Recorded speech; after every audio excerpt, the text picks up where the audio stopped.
त्यामुळे जो पक्ष भाजप बरोबर प्रत्यक्ष अप्रत्यक्षपणे जातो तो सामान्य लोकांचे कधी लढत नाही, तो गुपचूप शांत झुकून फक्त लाचारी स्वीकारतो। हे त्यामुळे अजितदादांचा पक्ष असो नाही ते एकनाथ शिंदे साहेबांचा पक्ष असो, हा सरेंडर झाला। आता तुम्ही आणि भाजपली खरे दात दाखवलेले आहेत, तिथं सांगताय आमच्याकडे या, आम्ही आदेश देईल ते ऐका, आम्ही म्हणेल ते ऐका, नाही तर तुमच्याकडे बघतो, असं कदाचित भाजप कदाचित कुठं हे लोकांना आता स्पष्टपणे कळालं की भाजप कुठेतरी अजितदादांच्या पक्षाला चालवते।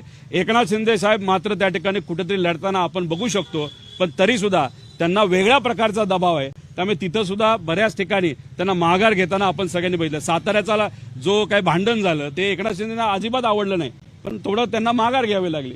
आज महाराष्ट्राला खंबीरपणे लढणारे नेते पाहिजे, कुठेतरी हार पत्करून झुकणारे नेते नको।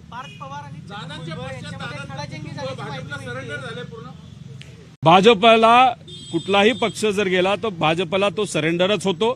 त्यामुळे अजितदादांचा पक्ष असो नाही ते एकनाथ शिंदे साहेबांचा पक्ष असो, हा सरेंडर झाला। आता तुम्ही बघा, जे आपले प्रहार जो पक्ष होता बच्चू कडू साहेब, पूर्वी कसं शेतकऱ्यासाठी लढायचे, आता कांद्याचा प्रश्न एवढा गरम झालाय, आता भाजप बरोबर गेल्यानंतर आणि एकनाथ शिंदे साहेबांबरोबर गेल्यानंतर कसे शांत बसलेत।